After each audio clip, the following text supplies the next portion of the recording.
할렐루야. 네. 우리가 7월 1일 저와 함께 첫째 주를 시작하면서 교회에 대한 이야기들을 나누고 있습니다. 하나님의 이야기를 이어가는 공동체.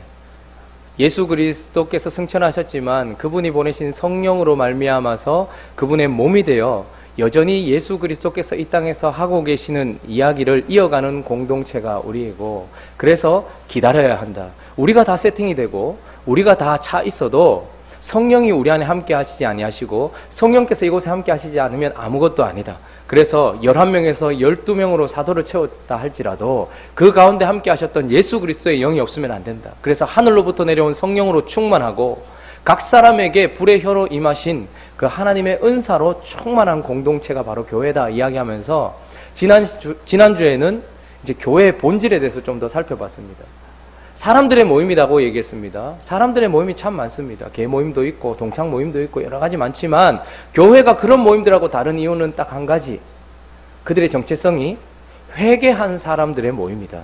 세상과 나 자신과 자아로부터, 죄로부터 돌아선 사람들의 모임일 뿐만 아니라 그냥 돌아서고 끝난 것이 아니고 예수께 접붙임 바 되어 그분을 믿는 믿음으로 살아가는 자. 그래서 예수를 바라보면서 주다라고 고백하고 그리스도시다 고백하고 나를 인도하시는 하나님의 아들이다라고 고백하는 사람들이 모인 곳이 교회다라고 이야기하며 교회의 정체성에 대해서, 그래서 우리 행복한 우리 교회도 그런 교회여야 한다고 말씀을 마치면서 오늘은 좀 더 그것을 받아서 그러면 교회에 대해서, 교회가 무엇인가에 대해서 알아볼 텐데, 교회가 무엇인가에 대해서 알아보기 위해서는 그 본질도 중요하지만 무엇을 하는가를 살펴보는 게 참 중요합니다.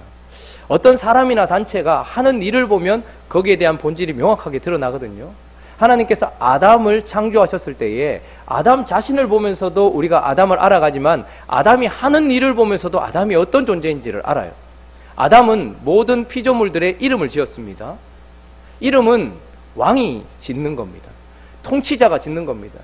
아담은 왕으로서 지음을 받았기 때문에 왕으로서 해야 될 일을 하는 것이죠. 모든 피조물들 중에 두 발로, 하나님을 닮은 모습으로 두 발로 서서 다스리고 정복하고, 그래서 아담이 하는 일을 보면서 우리는 아담이 왕이구나 하는 것을 명확하게 알게 되는 것이죠. 이스라엘 백성들을 보면서 이스라엘이 해야 되는 일은, 그들은 하나님의 나라로 부름을 받았습니다. 하나님의 통치를 이 땅에 보여주는, 복이 땅끝까지 전파되는 데에 사용되는 그분의 나라였습니다. 그래서 율법이 주어졌고 그분의 통치가 율법을 통해서 이루어지는 것들을 보면서 이스라엘은 하나님의 나라구나 하는 것을 바라보게 되는 것이죠. 오늘 그러면 그리스도의 영으로 접붙임 바 되어 머리 대신 예수 그리스도와 하나가 된 그분의 몸된 교회가 무엇을 하고 있느냐, 그 하는 일을 통해서 우리는 교회가 어떤 공동체여야 하는가를 살펴보려고 합니다. 그래서 첫 번째는요, 교회는 사람에게 주목하는 공동체여야 한다라는 것을 우리가 좀 볼 필요가 있습니다. 자, 오늘 본문 말씀 2절부터 4절까지. 자, 2절부터 4절까지 한번 읽어 주시겠습니까? 시작.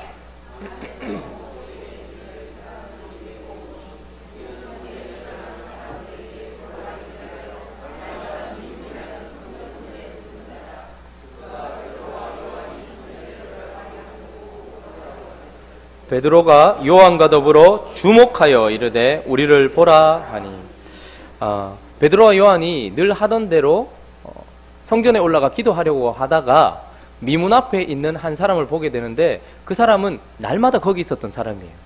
그러니까 우리 주변이라는 겁니다. 항상 내 주변에 있는 사람이었는데 그가 미문 앞에 있었다라고 이야기합니다. 날마다 미문 앞에서, 미문은 동쪽 문 바로 뒤편에 있는 문인데요, 고린도식으로 지어졌대요. 그러니까 얼마나 화려한지 몰라요. 그리고 은으로 만들어져서 금을 박아 넣은 문입니다. 그리고 크기가 엄청났어요. 그래서 그 미문을 지나고 나면 성전으로 들어가게 되는 거예요. 근데 그 미문 앞에 날마다 구걸하고 앉아 있는 사람. 근데 그가 어떤 사람이냐 하니까 나면서 못 걷게 된 이라고 얘기합니다. 그러니까 처음부터 그는 한 번도 장애가 있거나 흠이 있으면 하나님 앞에 들어갈 수가 없어요. 성전에 들어갈 수가 없습니다.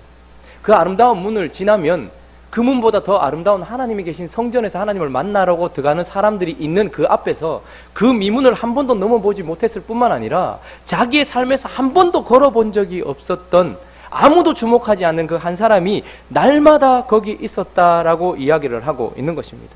그런데 그런 사람을 요즘은 우리는 장애인들을 보면 불쌍히 여기고 부족하다 생각합니다. 그러나 그 당시에는 흠이 있다, 남에서부터 흠이 있다는 것은 부족함으로 보이는 것이 아니라 부정함으로 보이는 사람이었어요. 그러니까 미문 앞에서 하나님께 소외되고 하나님이 없이 한 번도 자기 인생에 걸어보지 못했던 고통 가운데 아파하고 있는 그 한 사람이 거기 있었다라는 것이죠. 그리고 또 그는 어떤 사람인가 하니까 사람에게 구걸하고 있어요. 5절도 보니까 그가 그들에게서 무엇을 얻을까 하여 바라본다 이렇게 얘기합니다. 하나님께 소외받고 스스로가 부정하다 여기며 한 번도 하나님께 나아가 본 적도 없었던 사람이 그런데 살아야 하니 그 미문 앞에서 하나님께로 들어가는 사람들이 지나가는 그 미문 앞에서 그 사람들에게 세상에 엎어져서 그 사람들에게 이 땅에서 살 수 있는 물질을 구하고 있는 구걸하고 있는 한 사람.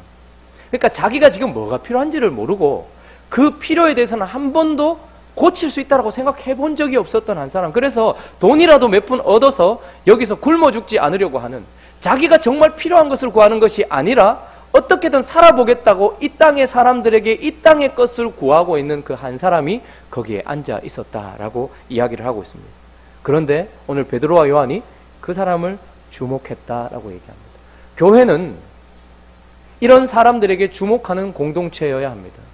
여러분, 우리가 저 멀리 있는 사람들, 복음 없이 살아가는 사람들, 죽어가는 아이들 물론 중요하죠. 그런데 하나님이 왜 우리를 이곳에 두셨고 우리 주변에 어떤 사람들이 있는데 왜 그 사람들이 우리 주변에 있겠습니까? 그 누구도 주목하지 않았던, 그리고 성령이 임하시기 전에는 그들도 아무렇지도 않게 바라보았던 그 한 사람이 거기 있는데 성령이 임하시고 나니까 그 사람이 다르게 보이는 겁니다. 그 사람이 하나님이 있어야 될 사람이라는 것을 보이게 되고 하나님께 소외받고 있다는 것이 보이게 되고 그 사람의 필요가 무엇인지 보이게 되는 것이죠. 우리 주변에 많은 사람들이 있습니다. 그런데 우리의 사명은 무엇인가? 교회는 무엇을 하는 사람들인가? 우리 주변에 있는 이런 미문 앞에서 사람들에게 구걸하기 위하여 세상 앞에 엎드러져서 한 번도 세상을 제대로 걸어보지 못한 우리 주변에 있는 사람에게 주목하는 공동체, 그것이 바로 교회다라고 성경이 이야기를 하고 있습니다. 자, 그러면서 또 한 가지를 우리가 살펴보면 교회는 그런 사람들에게 주목하고 난 이후에 죄인을 구원하는 공동체다라고 성경은 말하고 있습니다. 여러분, 죄인은 죄가 많아서라기보다는 하나님이 없는 인생을 죄인이라고 합니다. 그런데 그런 죄인을 구원하는 공동체여야 한다. 그리고 교회는 구원하는 공동체라고 성경이 얘기하고 있어요. 자, 6절 한번 읽어볼까요? 자, 시작.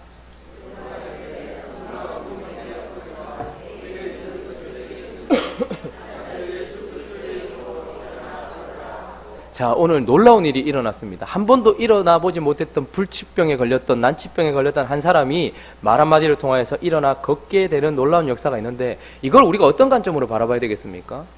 그냥 치료의 역사가 일어났다? 혹은 신유의 은사를 통해서 사람을 고쳤다? 뭐 이렇게 우리가 볼 수 있겠습니까? 물론 그렇죠. 그냥 육체적인 어려움과 육체적인 아픔을 고쳤다, 이렇게도 볼 수 있겠죠. 그러나 단순히 이렇게만 보아야 하겠습니까? 많은 사람들이 어떤 사람의 필요가 있고 그 필요를 채워주는 것, 그것으로 이것을 해석하기도 합니다. 그러나 사실 이것은 단순히 한 사람의 육체적인 어려움을 해결하는 것만이 아니다라는 것을 우리가 생각해 봐야 돼요. 아, 사도들이 못 걷는 안진뱅이의 육체적 병을 고쳤구나, 이렇게만 생각할 수 없는 것입니다. 왜냐하면 예수 그리스도께서도 이런 일을 하셨었거든요.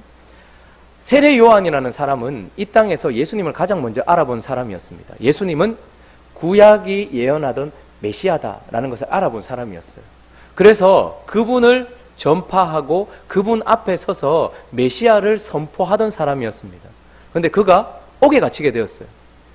그런데 마음이 어려워진 거예요. 낙심하게 된 겁니다. 낭망하게 된 겁니다. 왜냐하면 자기의 기대나 자기의 어떠한 생각처럼 예수님이 일을 하지 않고 역사가 일어나지 않는 것 같은 거예요. 메시아가 오시면 반드시 어떤 일이 일어날 거라고 이야기했는데, 그런데 그 메시아가 오셔도 자기가 생각하는 어떤 일이 일어나지 않는 것 같은 거예요. 거기다가 자기는 열심히 사역을 했는데 지금 옥에 갇혀 있는 거죠.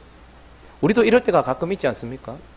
주님이 우리 인생 가운데 뭔가를 할 것 같았고 그 메시아가 내 인생 가운데 개입하시면 내 삶이 바뀔 것 같았는데 나는 옥에 갇혀 있어. 사방이 막히고 하늘이 막히고 답답한 그런 상황. 그래서 그 멋지게 사역을 했던 세례 요한도 낭망하고 낙심해서 제자들을 예수님께 보내요. 마태복음 11장 한번 가볼까요?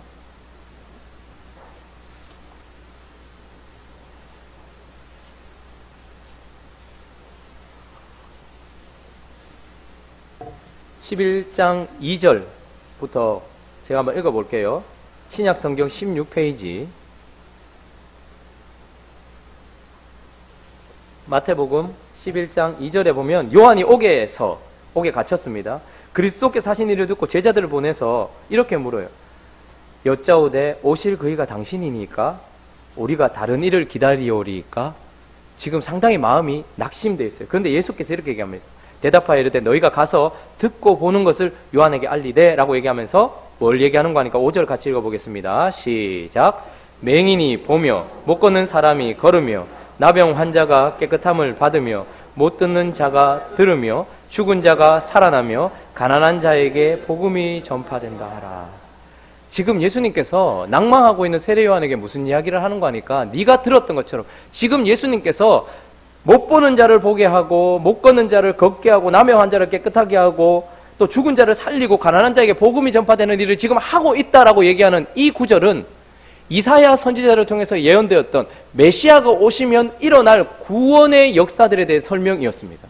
그러니까 단순히 영적으로 알아듣지 못하는 우리에게 하나님께서 쉽게 알아들을 수 있도록 육체적인 어떤 맹인, 육체적인 어떤 안전뱅이들을 사용하셔서 그것을 고치시지만 그것은 육체만 고치는 이야기가 아니고 그 안에 영적인 의미를 담고 있는데 구원자, 메시아가 오시면 이런 일들이 일어날 것이다. 그런데 이것은 단순히 구원받지 못하고 하나님이 없는 인생의 어떤 육체적인 문제만이 아니라 하나님이 없는 인생은 한 번도 본 적이 없는 인생인 거예요. 하나님에 대해서도 알지 못하고 보지 못합니다. 하나님에 대해서 뿐만 아니라 자기 자신에 대해서도 보지 못하고 알지 못하는 자예요. 맹인인 거예요. 눈을 뜨고 있지만 영적으로 도저히 보지 못하는 사람들, 이 상황도 영적으로 해석하지 못하는 사람들입니다. 또 못 걷는 사람이 걷는다 이야기합니다. 이것은 한 번도 하나님 앞에서 의롭게 걸어본 적이 없는 죄인된 우리의 모습을 얘기하는 거예요. 하나님과 끊어졌습니다. 우리는 의가 아니고 불의예요. 그래서 우리가 걸었다 할지라도 우리 인생 모든 인생은 하나님 관점에서 보면은 걸은 것이 아니죠. 하나님의 뜻대로 한 번도 걸어보지 못했던 그런 인생인 것입니다. 세상은 걸었는지 모르겠지만 영적인 삶을 한 번도 걸어보지 못했던, 그래서 죄인이란 하나님 앞에서 걷지 못하는 안전뱅이와 똑같은데 구원자가 오시면 그를 구원해서 어떻게 한다는 거예요? 걷게 하신다는 거예요. 하나님 앞에 걷게 하신다는 거예요.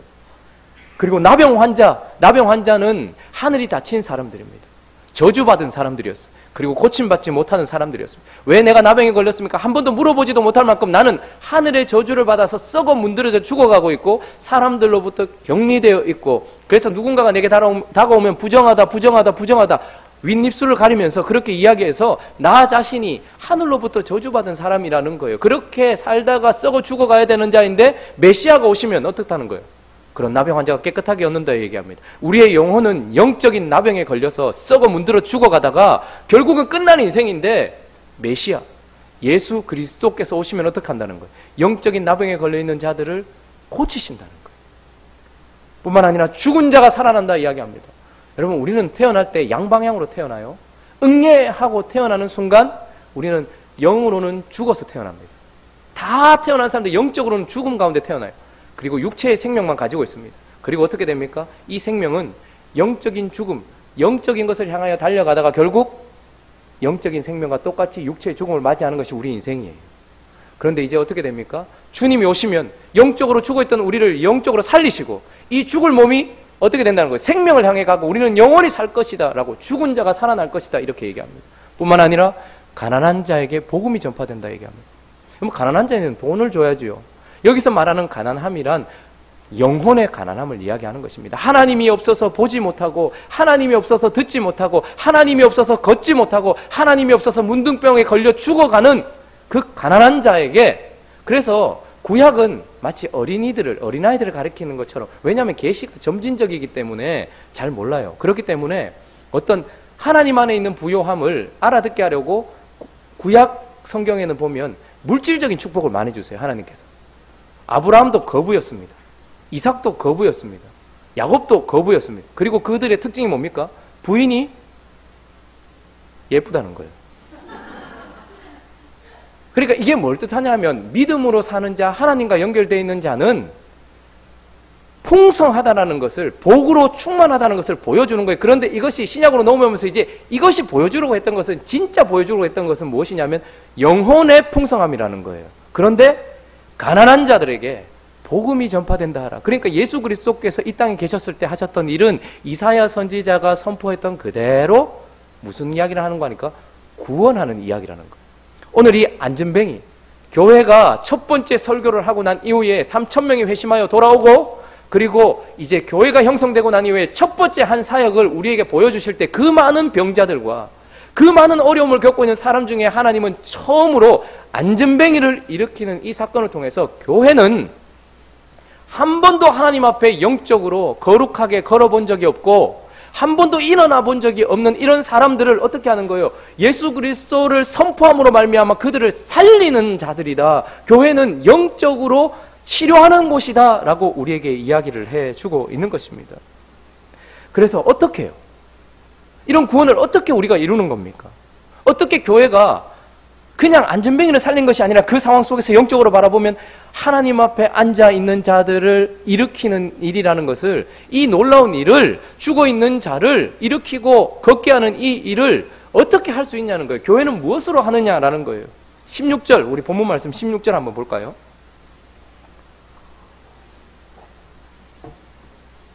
16절 말씀 한번 읽어주시겠습니까? 자, 시작.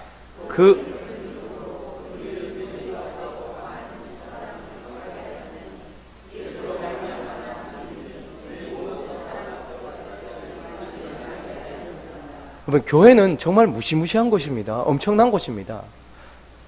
왜냐하면 엎어져 있는 자를 일으키고 걷게 하는 것인데, 그런데 그 일을 어떻게 하는 거 하니까 그 이름이라고 얘기합니다. 오늘 이 병자 안전뱅이가 일어난 이유가 무엇인가 하니까 그 이름이 너희가 보고 아는 이 사람을 성하게 했다 얘기합니다. 그러니까 예수 그리스도의 능력과 구원하는 은혜가 이 사람을 살렸다, 고쳤다라고 얘기해요. 그런데 그 이름을 어떻게 하는 것으로? 믿음으로 라고 얘기합니다. 그러니까 교회가 어떤 사역을 감당할 때에는 예수 그리스도의 이름으로 하며, 또한 교회는 그것을 믿음으로 감당하며 선포하는 것입니다. 하나님께서, 여러분 한번 생각해 보십시오. 우리가, 제가 이렇게 여기서 설교한다고 여러분들이 바뀔지 안 바뀔지 웬만하면 잘 안 바뀌거든요, 우리가. 지금까지, 그러니까 이건 대단한 거예요. 그 매주 설교를 듣고 예배를 드려도 거기다 만약에 새벽도 나온다 그래도 안 바뀐다. 진짜 대단한 거거든요. 그런데 또 주일날 또 설교하고 또 설교하는 이유는 무엇입니까? 하나님이 말씀을 선포하라고 말씀하셨고 그 말씀을 통해서 역사하신다고 하시는 그 믿음 때문에 앞에서 말하는 거예요. 우리가 세상에 있는 사람들, 안전뱅이 같은 사람들 볼 때에 겁나잖아요. 완전히 삶이 주저앉아 있는 사람들에게 예수 믿어, 예수 이름에 권세가 있어, 이렇게 말하기 상당히 어려워요. 두렵거든요. 그럼에도 불구하고 교회는 그를 주목하고 네게 필요한 것은 은과 금이 아니라 예수 그리스도야 라고 선포하는 것. 그게 어디서부터 나오는 거니까 그분의 이름을 믿는 믿음에서 나온다는 거예요. 그러니까 믿음으로, 그 이름을 믿음으로 구원의 역사를 이루어가는 공동체가 바로 교회다라고 이야기를 하는 것입니다. 그런데 그러면 이 믿음은 누구의 믿음인 겁니까? 그 안전뱅이가 지금 일어났어요. 걷고 뛰고 하나님을 찬양합니다. 그런데 누구의 믿음입니까? 도대체 안전뱅이의 믿음인 것입니까? 아니면 베드로와 요한의 믿음인 것입니까? 생각을 잘하고 대답하셔야 됩니다. 예, 둘 다의 믿음이라고 볼 수 있어요. 왜냐하면 거기에 보니까 그 이름을 믿음으로, 그 이름이 너희가 보고 아는 이 사람을 성하게 하였으니, 그 다음 뭐라고 얘기하죠? 예수로 말미암아 난 믿음. 여러분, 누군가가 구원을 받을 때에는 어떤 사람이 복음을 전한 능력 때문이 아니라 그 사람에게 구원하는 믿음을 선물로 주셨기 때문이기도 해요. 안전뱅이가 어떻게 일어났냐?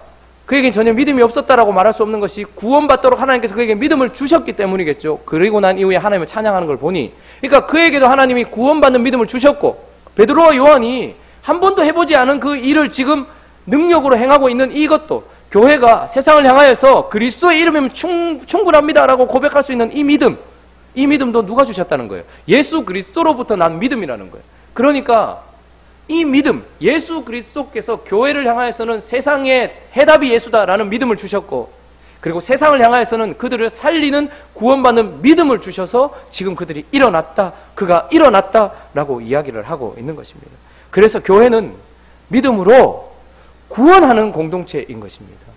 누군가를 그저 필요를 채워주는 정도가 아니라 구원하는 공동체. 그래서 이걸 어떻게 표현합니까? 6절에 다시 가보면 나사렛 예수 그리스도의 이름으로 먼저 뭐라고 얘기합니까? 일어나 라고 얘기합니다.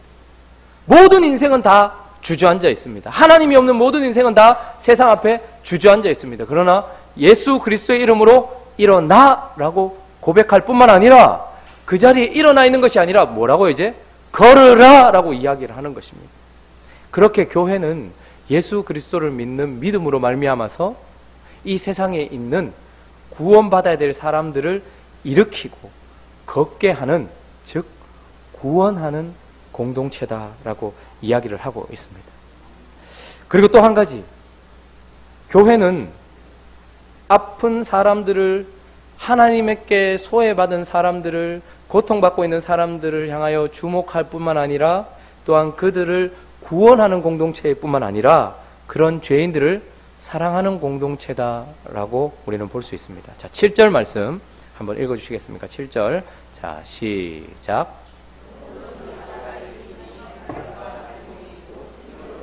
자, 멋지게 나사렛 예수 그리스도의 이름으로 일어나 걸으라 라고 했습니다. 그런데 이 안진뱅이가 일어난 시점이 언제라고 얘기합니까? 여러분, 교회는 단순히 하나님이 없는 인생을 긍휼한 마음으로 바라보는, 그냥 이렇게 바라보는, 주목하는 것에서만 그치지 않고요.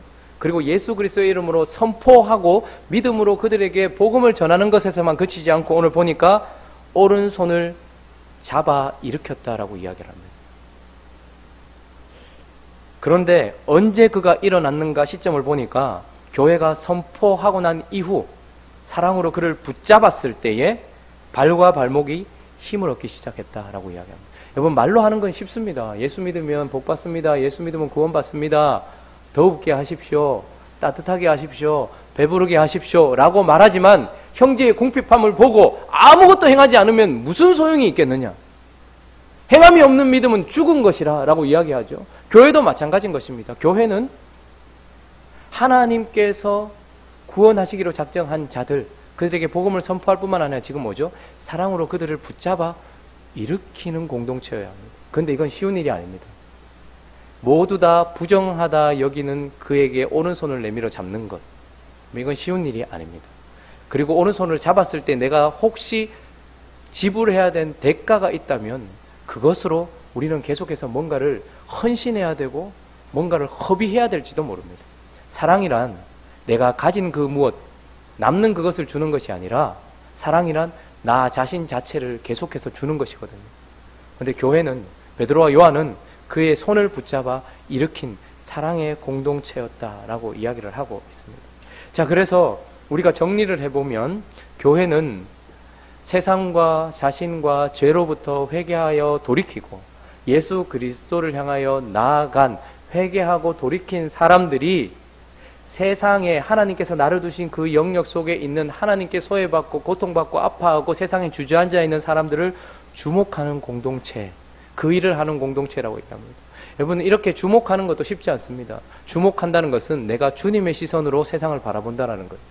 여러분, 사실 우리가 세상에 나가보면 내보다 더 이 세상에서 잘 사는 것 같은데 이들에게 내가 복음을 전한다? 이렇게 좀 약간 민망할 때가 있지 않습니까? 저는 목사다 보니까 사람들을 많이 만나잖아요. 그러면 가면 웬만하면 저보다 다 형편이 좋아요. 저는 뭐라 하죠? 제일 밑에 단계를 뭐라 하죠? 우리 기초생활수급자 위에, 예? 차상위. 저는 그 계층이거든요. 근데 웬만하면 어디 가면은 사람들이 계층이 좋아요. 근데 저는 그래도 웬만하면 빈부의 격차 이런 거 잘 안 느낍니다. 뭐 좀 사네 이렇게 생각하죠. 근데 가끔씩 정말 한번 제가 느낀 적이 있어서, 와, 정말 다르네. 삶이 다르네. 가니까 교과서에서 봤던 그 미술 교과서에 나왔던 그 유명한 화가가 그린 작품이 있는 거예요. 제가 지금도 너무 부끄러운데 이거 진짜요? 이렇게 물어봐. 너무 부끄러운 거예요. 그분이 막 집에 막 100평이 넘으니까 뭐 정원이 있고 뭐 화장실은 어디 있는지 뭐 제가 웬만하면 빈부격차 이런 걸 잘 안 느끼는데 거기 보니까 뭐 이렇게 미술 작품 같은 게 있는 거예요. 뭐 이렇게 여자분이 옷 다 벗고 이렇게 있는 뭐 그런 것도 있고 막 그런 거. 제가 이걸 보면서 야, 이 집은 진짜 뭐가 좀 다르구나 이런 생각이 드는 거예요. 근데 제가 거기서 그렇다고 막 와 이렇게 하지는 않잖아요. 근데 제가 마음으로 야 참 진짜 사는 게 다르구나 이런 생각이 들었어요. 근데 이 사람한테 내가 뭘 전해줄 말이 있겠노? 잘 사는 거면 내가 뭘 도움을 받아야 되겠네. 이런 생각이 드는 찰나에 제 마음에 그런 마음이 드는 거예요. 김용 정신 차려라. 저 사람이 너를 청한 데는 이유가 있을 것 아니냐.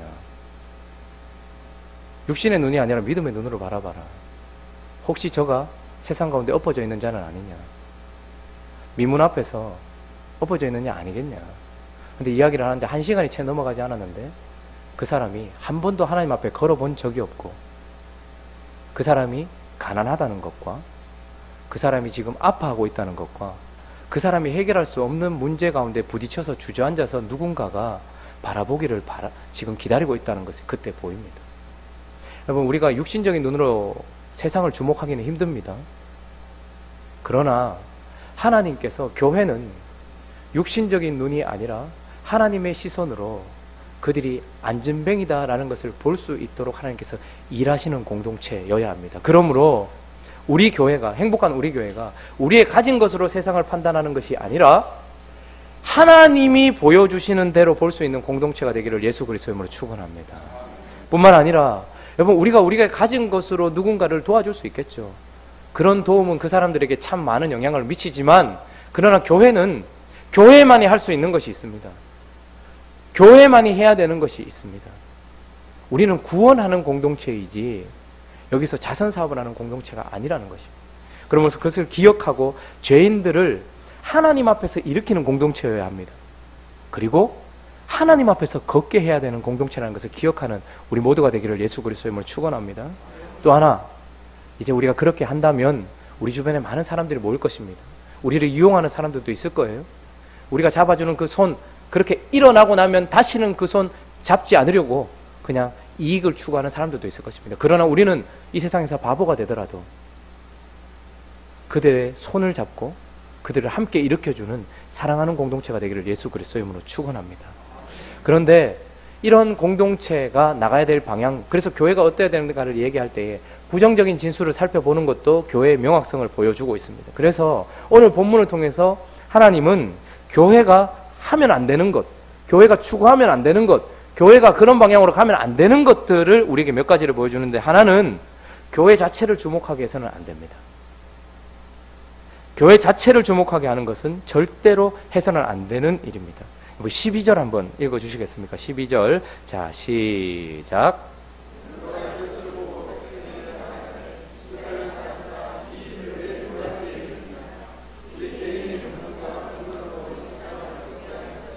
왜 우리를 주목하느냐? 여러분, 사람들은 이러기 마련입니다.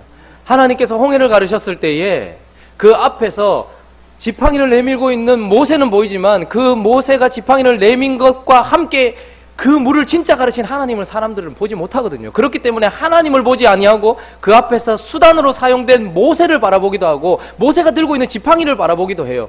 그래서 교회가 하나님의 역할을 감당하게 되면 누구나가 다 교회를 바라보게 되고 베드로를 바라보게 되고 요한을 바라보게 되고 그들이 했던 대사를 바라보게 되면서 거기에 주목하게 된다는 것입니다. 그러나 우리 행복한 우리 교회는 절대 이 세상 가운데서 우리 이름이 드러나서는 안 됩니다. 왜냐하면 우리는 그리스도인들이기 때문에 그렇습니다. 우리는 그리스도 이름으로 기도하는 사람들입니다. 내 이름으로 기도하지 않아요. 우리는 그리스도인으로서 살아갑니다. 그래서 우리를 바라보면 언제나 그리스도가 보여야 하는 것입니다. 그리고 모든 일을 행하고 난 이후에도 그리스도만 드러나야 되는 것입니다. 여러분, 제가 선교사로 하나님께서 부르신 줄 알고 한 10년 동안 선교지를 계속 왔다 갔다 했어요. 단기 선교도 가고 하는데 이제 많은 나라를 갔어요. 근데 기억에 남는 몇몇 나라가 있는데 스리랑카에 갔을 때요. 거기 가니까 보석 녹차밭은 그냥 요만한 정원이더라고요. 아, 장난이 아니더라고요. 근데 너무 형편이 우리나라 한 60년대, 50년대 정도밖에 안 되는 것 같아요. 그러니까 신발도 안 신고 살고 습한 나라잖아요. 그런데 이제 집 집회를 하겠다고 가는데 저보고 설교를 하라는 거예요. 제가 또 팀장이었어요. 설교하라는데 숲속으로 들어가더라고요. 그래서 여기에 뭐 사람이 살겠나 싶었어요.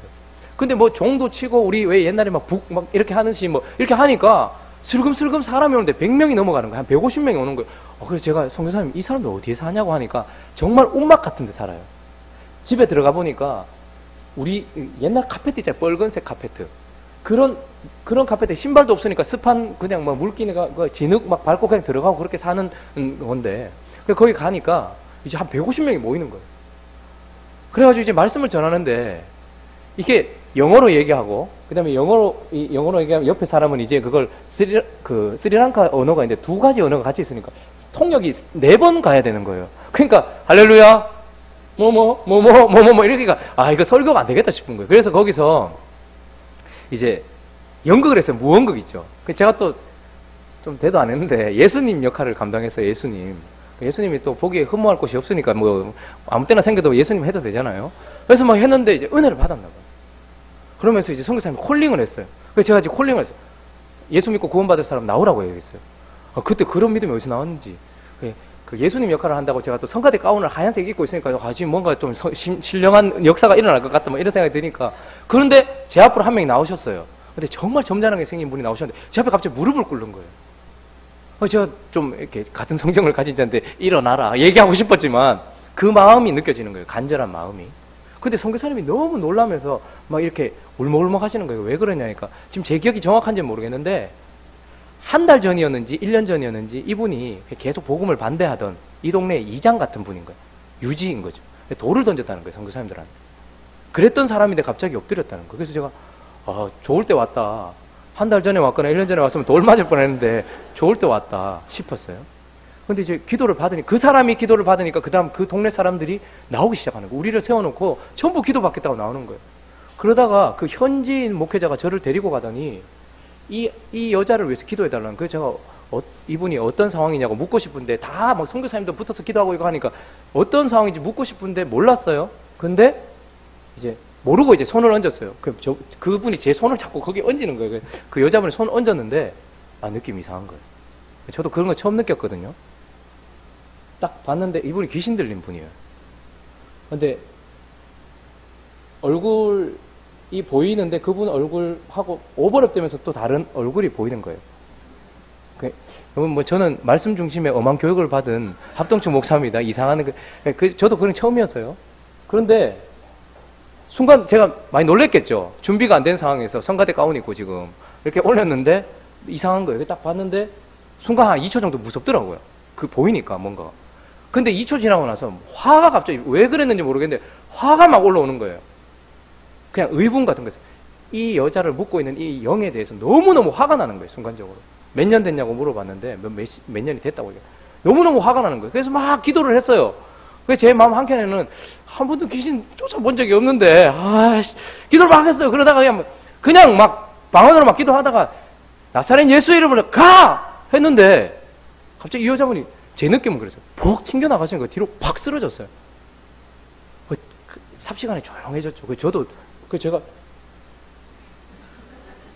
엎어져 있으니까 놀래가지고 저희 팀원들한테 여자분들 좀 가서 주물러라. 어디 된지 모르겠다. 좀 주물러. 손발 다 주물러라. 이렇게 해서 주물렀는데 그 현지인 그 목사님인지 전도사님인지가 뭐라고 소리를 쳤어요. 그러니까 나갔다는 거예요. 그럼 제가 이런 사역자입니다. 누가 제일 놀랐겠습니까? 그 상황에. 제가 나갔어요. 그날 밤에 정말. 그리고 나서 사역이 지는데 거의 한 달 정도 있었는데 또 이제 선교사님이 다른 지역으로 옮겼는데 한 분을 만났어요. 이분은 15년에서 10년 정도 가니까 발과 손에 붕대를 감고 있어요. 바짝 말랐어요. 저는 60대 할머니인 줄 알았습니다. 그런데 30대 후반이라고 하더라고요. 이분이 가톨릭의 성당을 다녔던 분인데 근데 이제 손발이 오그라든다는 거예요. 근데 이게 10년이 넘었다고 얘기하더라고요. 그러면서 이제 선교사님이 또 이제 피자고 얘기하는 거예요. 기도해주자고 얘기하는 거예요. 우리 팀원들이 다 붙었어요. 저는 이제 오른손을 잡았습니다. 그러면서 하나님께 10년 동안 그 병원도 너무 많이 가고 집이 크더라고요. 그러니까 아주 풍성한 집안이에요. 그리고 아주 지체 높은 여자라는 게 느껴지더라고요. 말은 안 통해도. 그분을 이제 잡았어요.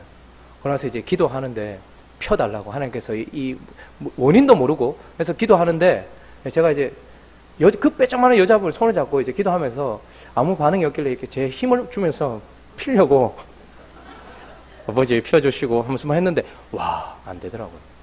근데 그냥 한 20분 기도했나요? 우리가 그렇게 기도하고 그냥 돌아왔어요. 근데 일주일 지나고 나서 이제 저희도 베이스 캠프에서 저녁에 집회를 다 마치고 9시 반쯤 됐는데 여자분 3명이서 들어오시는 거예요. 앞에 한 분이 들어오시고 아가씨처럼 생긴 분이 들어오시고 뒤에 2분이 들어오는데 인사를 하더라고요. 그래서 예 했는데 이분이 너무 글썽글썽하면서 뭐 계속 이렇게 감사하다고 얘기하는 거예요. 그래서 제가 선교사님 누구냐고 했더니 일주일 전에 그 여자분이라는 거예요. 멀쩡해서 돌아온 거예요. 그래서 그 뒤에 언니가 고맙다고 인사하고 그 뒤에 분은 그분의 어머니라는 거예요. 고맙다고 인사하고 싶어서 거기까지 왔다라고 얘기하는 거예요. 그 저희들 우리 팀원들이 전체 다가 우리 잊어버렸었거든요. 누가 제일 놀랐겠습니까? 팀장인 제가 제일 놀랐고 우리 이거 장난 아니다. 그러니까 그때부터 어떤 일이 생겼냐 하니까 그리고 나서 주일이 지났거든요. 소문이 삽시간에 퍼졌어요. 교회가 터져나가는 거예요. 그러면서 예배가 끝날 때까지 기다렸다가 갑자기 저희들을 보고 앞에 서라는 거예요. 한 명씩. 어떻게 됐을까요? 줄을 쫙 서는 거예요. 전부. 기도받겠다고. 누구 줄이 제일 길었을까요? 한 분이 이렇게 나오는 거예요.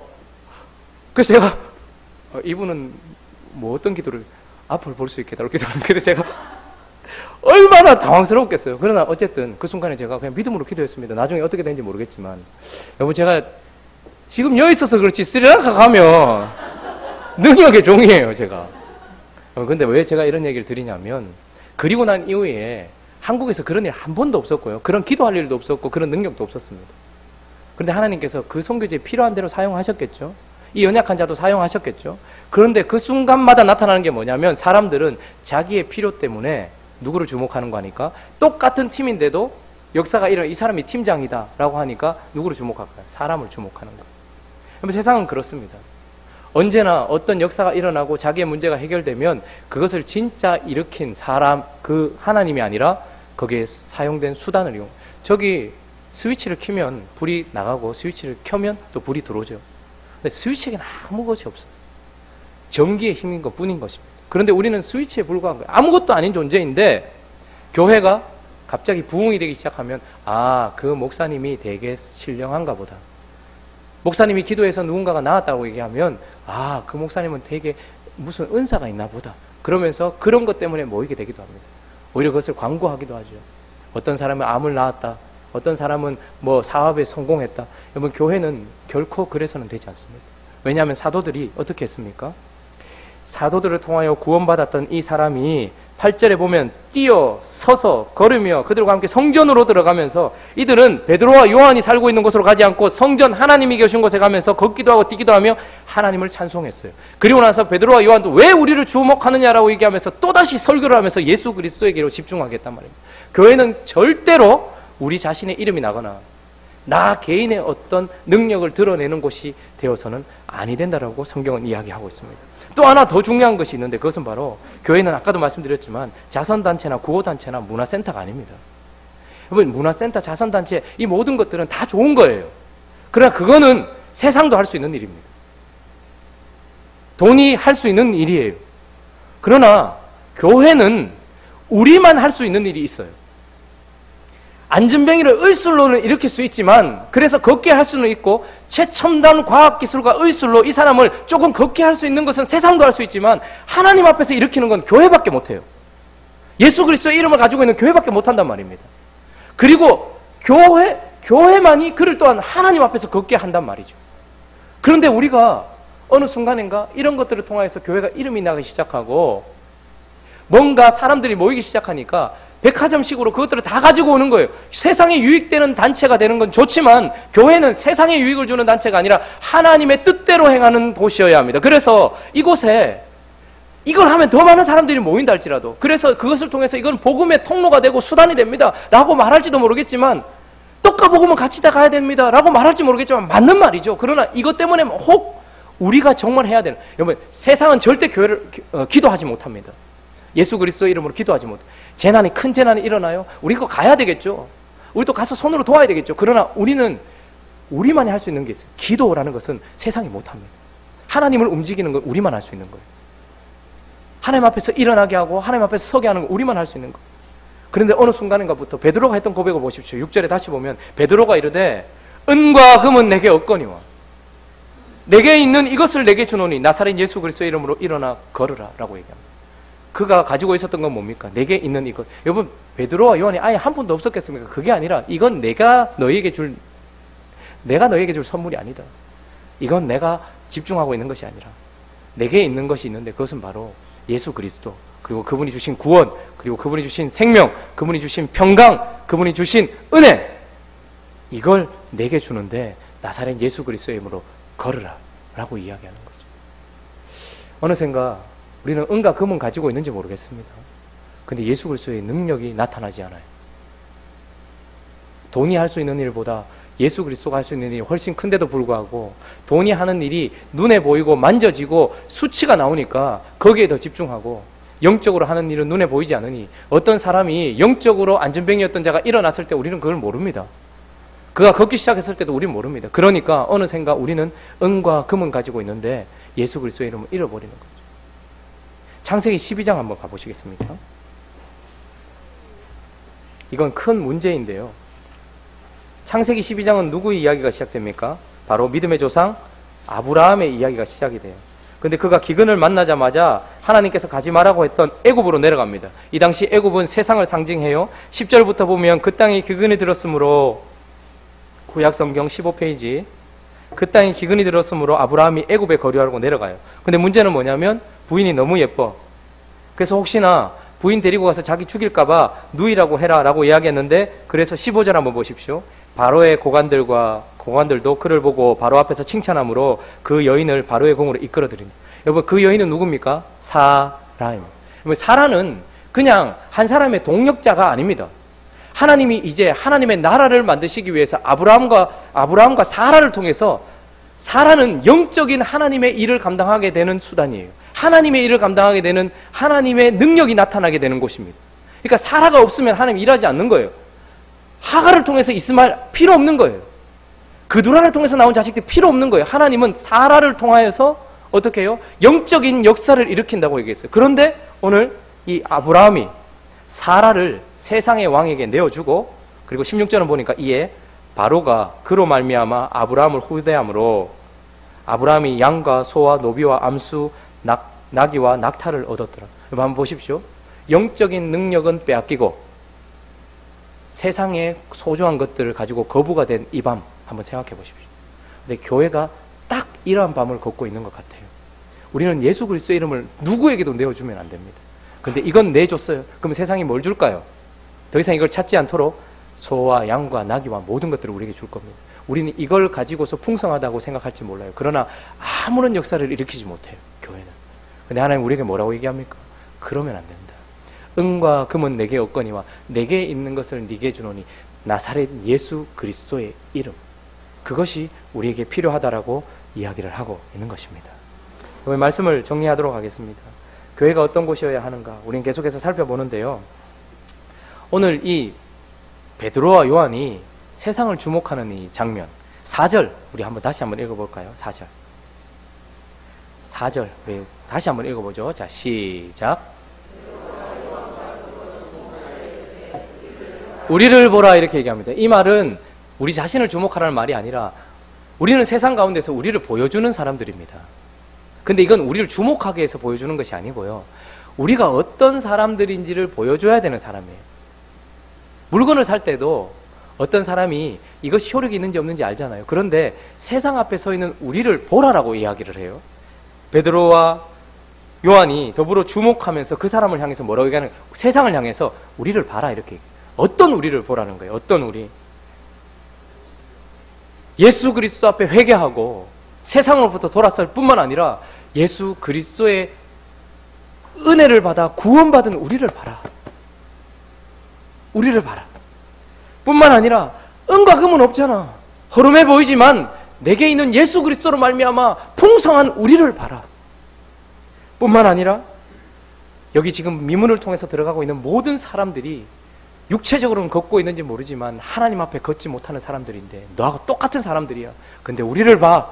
이제 예수 그리스도께 구원받고 그분의 이름이 우리를 이렇게 세워서 이제 우리가 하나님 앞으로 걸어가는, 우리는 미문을 지나 하나님 앞에 나가는 성전으로 들어가는 자가 아니라 예수 그리스도의 십자가를 지나 그분 앞에서 살고 있는 우리를 봐라라고 이야기하는 이 베드로와 요한, 이게 우리가 외쳐야 될 소리인 것입니다.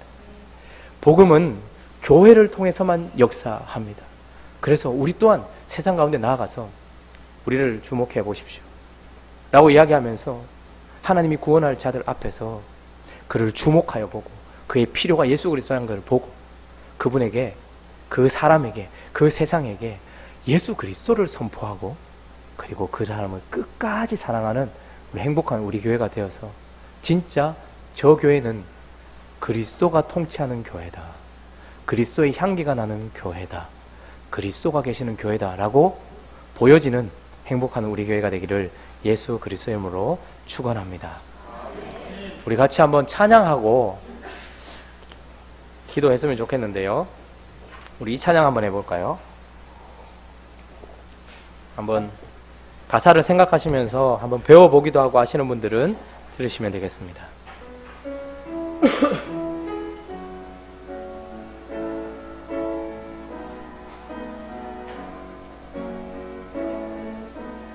조금 천천히 하겠습니다. 진정한 예배가 숨쉬는 교회, 주임이 주인 되시는 교회, 믿음의 기도가 쌓이는 교회, 최고의 찬양을 드리는 교회, 말씀이 살아 움직이는 교회, 성도의 사랑이 넘치는 교회, 섬김과 헌신이 기쁨이 되어 열매 맺는 아름다운 교회, 주님의 마음 닮아서 이웃을 사랑하는 교회, 주님의 영광을 위해서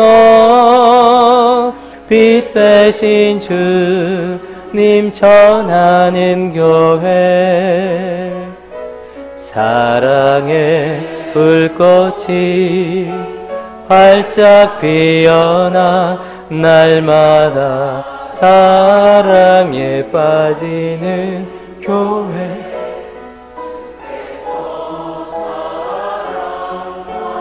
우리 교회가 이런 교회.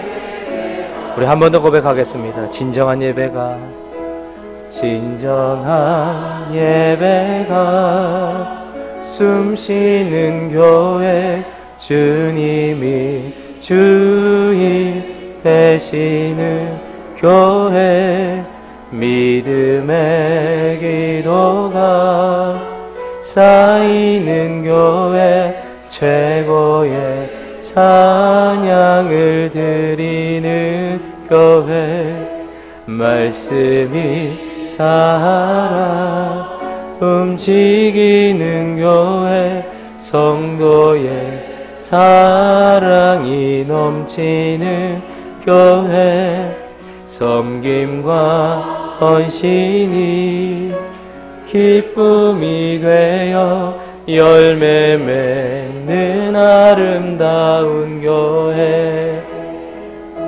주님의 마음 닮아서 이웃을 사랑하는 교회, 주님의 영광을 위해서 빛 대신 주님 전하는 교회, 사랑의 불꽃이 활짝 피어나 날마다 사랑에 빠지는 교회, 주께서 사랑하는 우리 교회가 이런 교회 되게 하소서. 우리 시간에 한번 기도할 때에 행복한 우리 교회를 위해서도 기도해야 되겠지만, 우리 시간에 이 땅에 있는 모든 교회를 위해서 한번 기도했으면 좋겠습니다. 이 땅에 있는 모든 교회는 예수 그리스도가 머리 대신 그분의 몸이 되어야 합니다. 사람이나 어떤 영향력이 가장 강하게 행사되는 것이 아니라 예수 그리스도의 말씀이 통치하는 교회가 되어야 합니다.